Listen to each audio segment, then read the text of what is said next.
Olá, pessoal! Sejam todos muito bem-vindos aqui ao nosso LAC Concursos. No dia de hoje, a gente vai dar continuidade às nossas aulas de atualidades em foco, só aqui no LAC para você. Então vamos lá, vamos ver qual é o tema da nossa aula de hoje. Confere! Na nossa aula de hoje, pessoal, nós vamos falar um pouquinho mais para você a respeito da guerra comercial entre Estados Unidos e China. Para podermos compreender essa temática, nós precisamos voltar um pouquinho na linha do tempo. Recorde-se você que em 1949, o Partido Comunista da China, sob a liderança de Mao Tse-tung, assume o poder. É implementado então no país um regime comunista, num país essencialmente agrário e empobrecido. Mao Tse-tung falece em 1976 e, no seu lugar, assume o poder Deng Xiaoping. Deng Xiaoping é o criador da China contemporânea. Deng Xiaoping cria um modelo híbrido que nós chamamos de economia socialista de mercado. Sob o ponto de vista político, a China permanece como um país fechado, um único partido político, monopartidarista, por um outro lado, sem liberdade de expressão, sem liberdade de ir e vir, sem liberdade de organização e sem liberdade de imprensa. Por um outro lado, a partir de 1978, a China se abre para as regras capitalistas de mercado, adotando lá a livre empresa, a livre concorrência, a lei da oferta e da demanda, o livre comércio. De 1978 até o momento atual, a China sai então de um país agrário, pobre, para ser a segunda maior potência econômica mundial. Historicamente, esse crescimento industrial da China se pautou sobretudo nas vantagens locacionais que a China oferece. Uma mão de obra absurdamente abundante. A mão de obra na China é, na média, 7 vezes maior do que a população brasileira. Nós temos uma mão de obra relativamente qualificada, não há sindicatos, há incentivos fiscais, como redução de carga tributária, há um forte investimento por parte do governo na infraestrutura produtiva, portanto, em portos, aeroportos, estradas, armazéns, ferrovias. Nós vamos observar que o governo financia e subsidia a atividade industrial e produtiva, e com isso a China cresce a uma taxa média de 10% ao ano de 1978 até 2008. A partir de 2008, nós sabemos que há uma mudança na China, uma desaceleração e uma mudança de enfoque. Mas antes da gente compreender isso, vamos colocar o que a gente falou para você lá no quadro. Confere. Bom, pessoal, nós estamos falando aí a respeito da China, né? E aí você se recorda que nós havíamos dito que de 1949 a 1978, a China será basicamente, né, um país agrário, pobre e com forte domínio do Partido Comunista Chinês. Isso tudo sobre a liderança lá de Mao Tse-tung.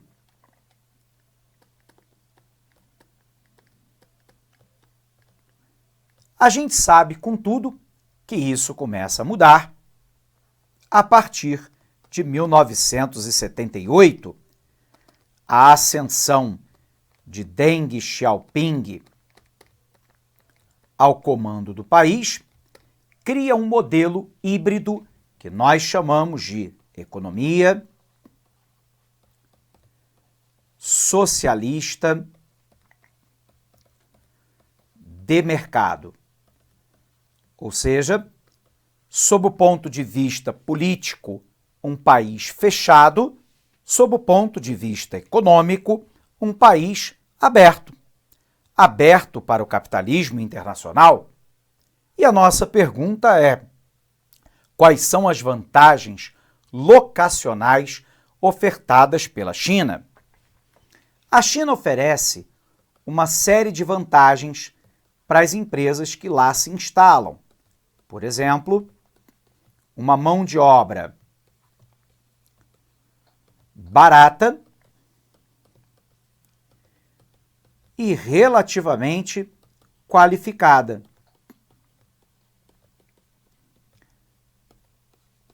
Ausência de sindicatos,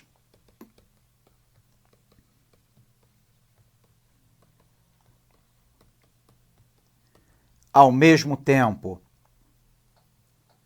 incentivos fiscais, portanto, redução de carga tributária por parte do governo, boa infraestrutura produtiva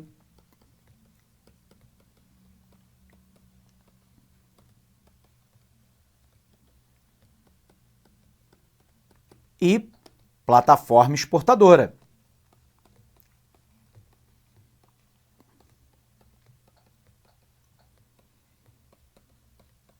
Repetindo para você, as vantagens locacionais chinesas de 1978, pelo menos até 2008, e ainda no momento presente, atraem uma grande quantidade de empresas para o território chinês.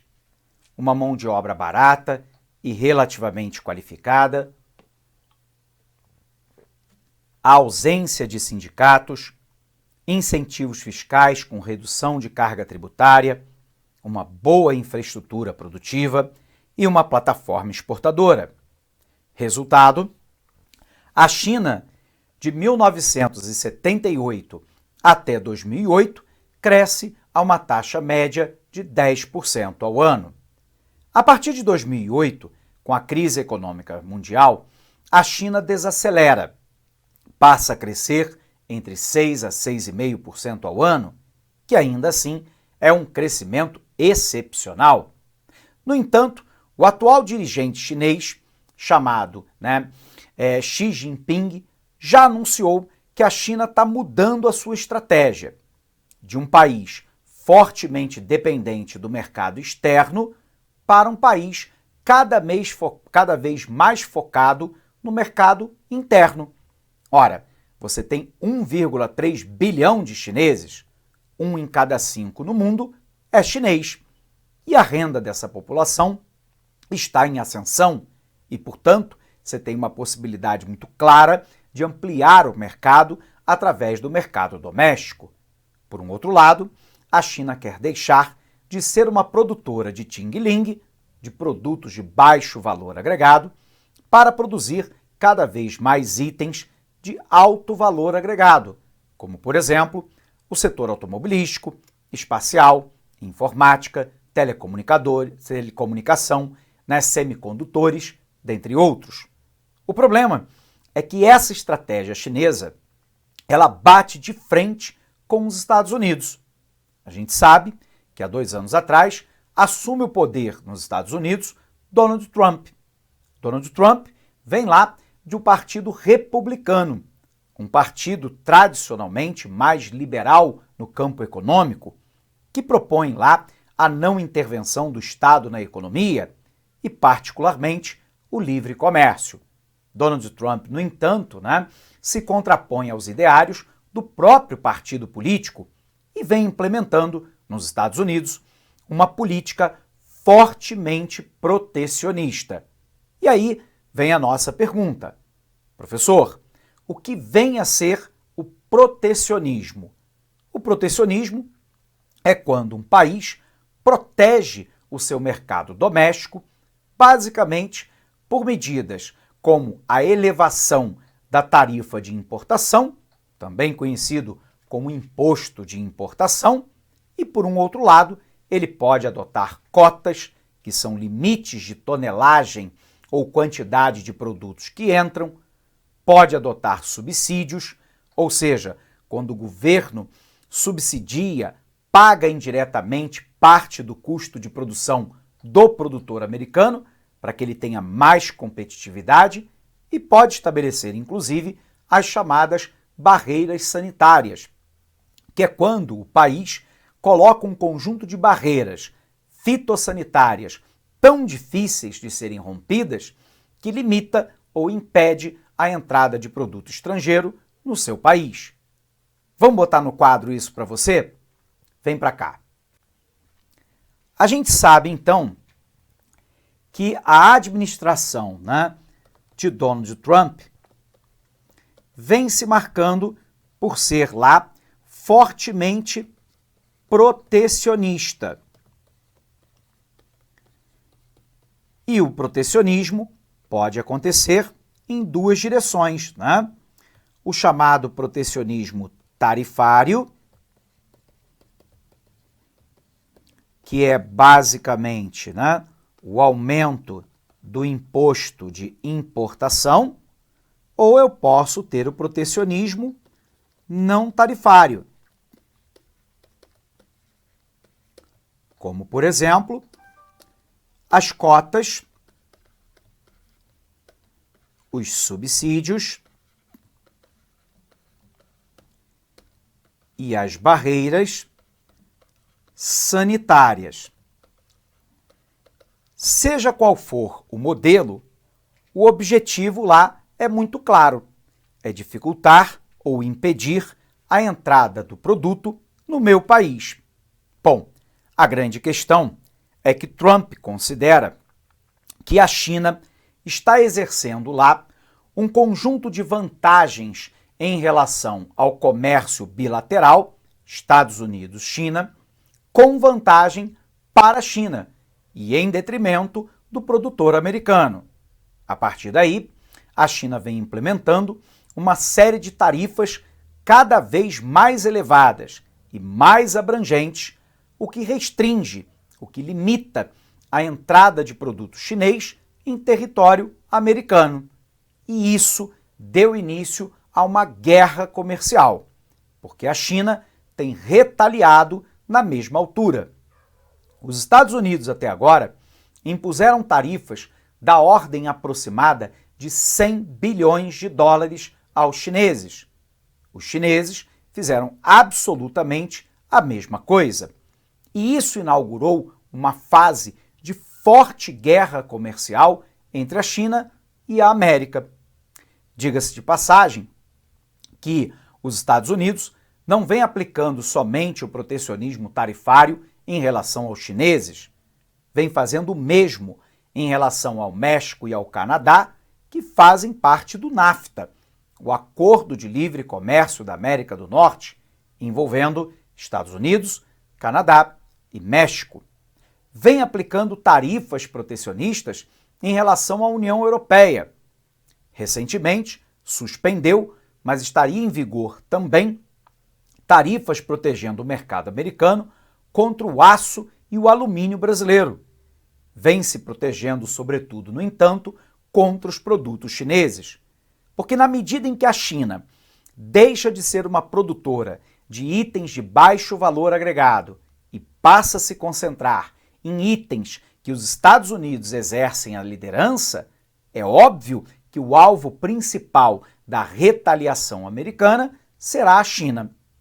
A Organização Mundial do Comércio, a quem cabe lá disciplinar o comércio entre os países membros e evitar práticas protecionistas, já disseram que essa guerra é uma guerra onde todos perdem, porque Estados Unidos e China perderão parte importante das relações comerciais, já que os dois países têm um no outro o principal parceiro comercial, causando eventualmente prejuízo para a economia de ambos. A estratégia de Trump parece ser muito clara. É tarifar a China em setores sensíveis para os chineses, em um volume cada vez maior e numa base cada vez mais ampla, para tentar, no futuro, negociar com os chineses numa base de relação comercial que seja, no mínimo, um pouco mais vantajosa para os americanos. O problema é que a estratégia chinesa é absolutamente a mesma. ela vem retaliando a altura porque depende cada vez menos do mercado americano, fortalecendo o seu mercado interno. É uma transição que a China está fazendo. Sair lá de um país produtor de itens industrializados de baixo valor agregado para produtos de alto valor agregado. Sair da dependência do mercado externo para o mercado interno. Investir fortemente em ciência, tecnologia, educação e inovação. Só para você ter uma ideia, a China tem um planejamento estratégico para botar 3 universidades dela entre as 100 melhores do mundo até 2020. Só para você compreender, a universidade brasileira mais bem colocada é a Universidade de São Paulo, na 265ª posição. Posição 265. E, portanto, o Brasil não está nem perto das 100 melhores e a China sai de um país agrário em 1978 e quer se transformar numa potência global no campo tecnológico e da inovação. E daí a rivalidade com a América aumenta. Bom, sendo assim, pessoal, a gente pode fazer uma revisão de um pouquinho da nossa temática do dia de hoje. Legal? Confere aqui comigo. Bom, pessoal, o que nós estamos vendo, na nossa aula de hoje? Primeiro, que as tarifas de importação adotadas mutuamente por Estados Unidos e China já alcançaram 100 bilhões de dólares. Washington passou a adotar tarifas de importação de 25% sobre quase 1.000 produtos chineses, cuja importação aos Estados Unidos representa um valor anual de 50 bilhões. Quase 34 bilhões de dólares já estavam sobretaxados desde julho.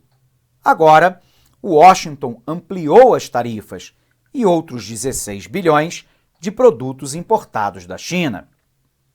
Pequim contra-atacou, ao aplicar novas tarifas também sobre 16 bilhões de produtos americanos. O Ministério do Comércio da China também anunciou que apresentará uma queixa formal à Organização Mundial do Comércio para defender o sistema multilateral de comércio e seus direitos após as últimas medidas protecionistas de Donald Trump, denunciando mais uma vez que a decisão do governo americano vai contra os princípios da OMC. Quais são os alvos de Trump?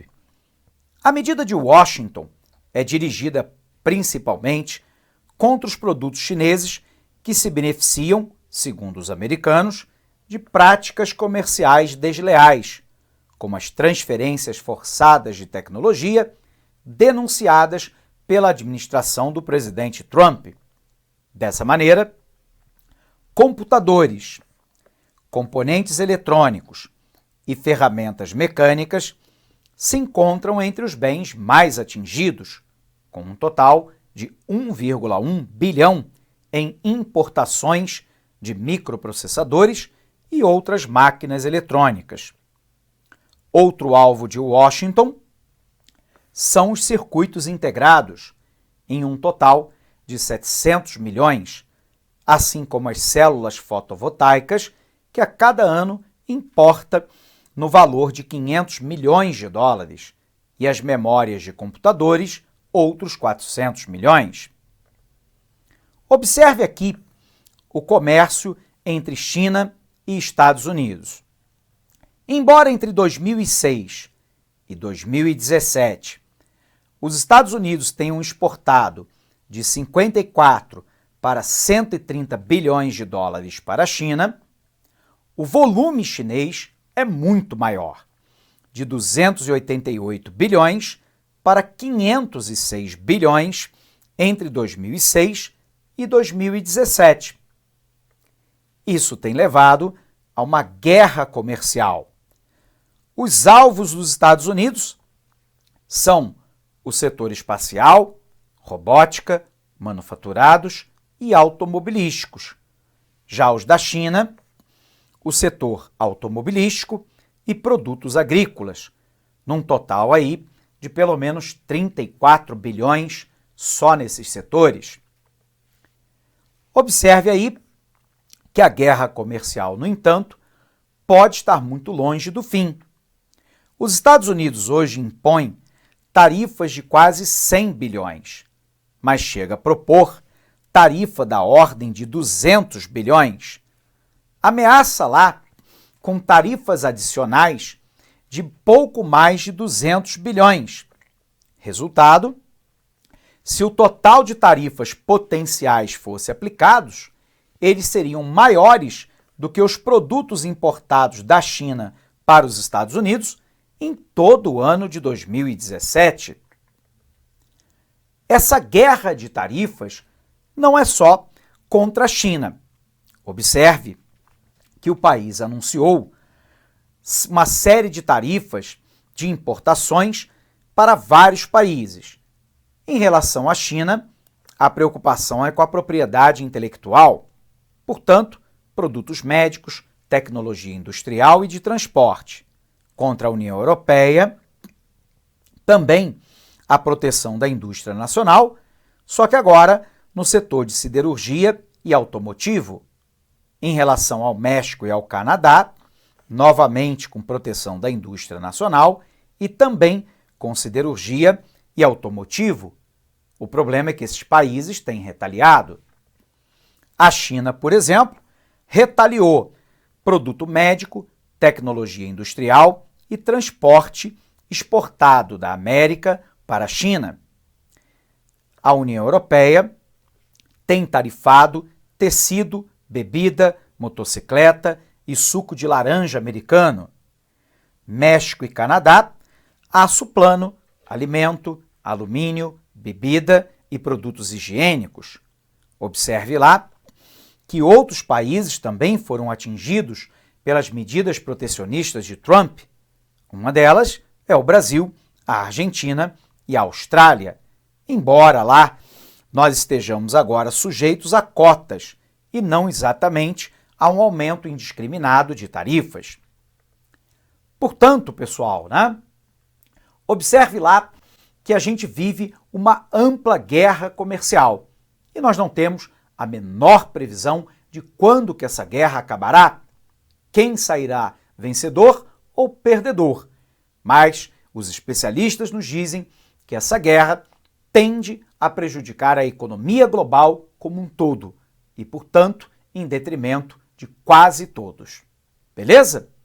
Bom, pessoal, nós vamos encerrando essa aula então por aqui, mas não sem antes desejar para você um fortíssimo abraço, bons estudos e até a nossa próxima aula de Atualidades em Foco, só aqui no LAC Concursos. Até lá! Olá, meus amigos! E aí, gostou da nossa videoaula? Ótimo, bacana. Então, estou aqui mais uma vez para convidar você a adquirir o material de apoio aí. A gente está pedindo aí uma contribuição simbólica aqui da Lá Concurso por R$ 29,90, né? Todos os PDF, mais essa metodologia aí fabulosa do Personal Coach. Eu vejo que muitos alunos não conseguem ter alta performance porque não conseguem elaborar um plano de estudos, né? Uma sequência coerente, prioritária. Ele vai se perdendo no conteúdo. Então, o Personal Coach vai te ajudar bastante nisso por apenas R$ 29,90. E claro, a chamada daquela cerejinha do bolo que vai coroar a sua preparação para esse concurso inédito aqui da PEM Bahia. O nosso super aulão de véspera, tá? Aqui estão os professores aqui, já estão todos eles contratados, combinei com todo mundo já, 30 horas, né? Cada professor vai gravar blocos de 30, por exemplo, pegar aqui o professor Edenilson, né? 2 horas, então ele vai ter 4 blocos aí, tá? 4 blocos de 30 minutos, né? Isso aqui não será disponibilizado no YouTube, será lá na nossa plataforma do Lá Concursos, o link está aqui para você fazer a sua inscrição, né? Por apenas R$ 49,90, tudo bem, gente? Então, um forte abraço, espero vocês. Tchau, fui!